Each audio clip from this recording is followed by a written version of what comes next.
ইপিনে এই ভাষ্যৰ তীব্ৰ প্ৰতিক্ৰিয়া প্ৰকাশ কৰি মুখ্যমন্ত্ৰী ডক্টৰ হিমন্ত বিশ্ব শৰ্মাৰ প্ৰত্যাহ্বান গো মাংস সন্দৰ্ভত নিজৰ ভাষ্য ৰকিবুল হুছেইনে লিখিত ৰূপত দিলে সমগ্ৰ ৰাজ্যতে গো মাংস নিষিদ্ধ কৰিব বুলি হুংকাৰ মুখ্যমন্ত্ৰীৰ বিগত 25 বছৰে ৰকিবুল হুছেইন তথা কংগ্ৰেছে গো মাংস খুৱাইহে সামগ্ৰিক নিৰ্বাচন জিকি আহিছিল নেকি বুলি মুখ্যমন্ত্ৰীৰ প্ৰত্যক্ষ প্ৰশ্ন ৰকিবুল হুছেইন তথা কংগ্ৰেছ দলক ৰকিবুল হুছেইন ডাঙৰীয়া পৰাজিত হৈছে সামগ্ৰীত 25 বছৰ সমষ্টিটো কংগ্ৰেছৰ হাতত আছে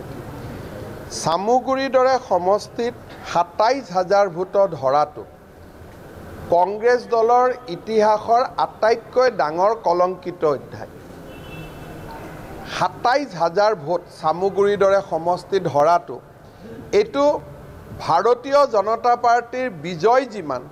তাতকৈ কংগ্ৰেছৰ পৰাজয় বেছি যে এটা ডাঙৰ কলংকিত অধ্যায় কিন্তু দুখৰ মাজতো ৰকিবুল হুছেইন ডাঙৰীয়া এটা ভাল কথা ক'লে যে গৰুৰ মাংস খোৱাটো বেয়া কথা হেতুৱেটো ক'লে তো যে কংগ্ৰেছে বিজেপিয়ে গৰুৰ মাংস খুৱাই ইলেকশ্যন জিকিব হেতু বেয়া কথা তাৰ মানে মই প্ৰশ্ন কৰিম ইমান দিন সামগ্ৰীত কংগ্ৰেছে গৰুৰ মাংস খুৱাই জিকাই আছিল নেকি তেওঁতো সামগ্ৰী সমষ্টিটো ভালকৈ জানে তাৰ মানে সামগ্ৰী ইলেকশ্যন গৰুৰ মাংস খুৱাই জিকিব পাৰে নেকি মই ৰকিবুল হুছেইন ডাঙৰীয়াক কম যে গৰুৰ মাংসটো বেন কৰিব লাগে তেওঁৱে যেহেতু ক'লে যে এটো বেয়া বস্তু গতিকে মুখ মাত্ৰ এখন লিখি দিয়ক ৰকিবুল হুছেইন ডাঙৰীয়াই না বিজেপিয়ে গৰুৰ মাংসৰ কথা ক'ব লাগে না কংগ্ৰেছে গৰুৰ মাংস ক'ব লাগে অসমতে গৰুৰ মাংসটো একেদিনাই মই বন্ধ কৰি দিওঁ কোনেও খাব নালাগে লেঠা মৰি গ'ল গতিকে ভূপেন বৰা ডাঙৰীয়াক মই এখন চিঠি লিখিম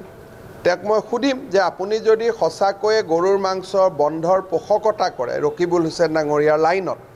মোক খালি জনাই দিয়ক মই অহা বিধানসভাত টোটেল গৰুৰ মাংস বন্ধ কৰি দিম না বিজেপিয়ে খুৱাব লাগে না এজিপিয়ে খুৱাব লাগে না সিপিএমে খুৱাব লাগে না হিন্দুৱে খাব লাগে না মুছলমানে খাব লাগে না খ্ৰীষ্টিয়ানে খাব লাগে লেঠাই বন্ধ কৰি দিয়ক না গতিকে মই ৰকিবুল হুছেইন ডাঙৰীয়াৰ মুখেদি ওলোৱাই ভাল পাইছোঁ অন্তত এটা পৰ্যায় আগবাঢ়িছে এটা দ্বিতীয় পৰ্যায়টো ভূপেন বৰাই ল'লে হৈ গ'ল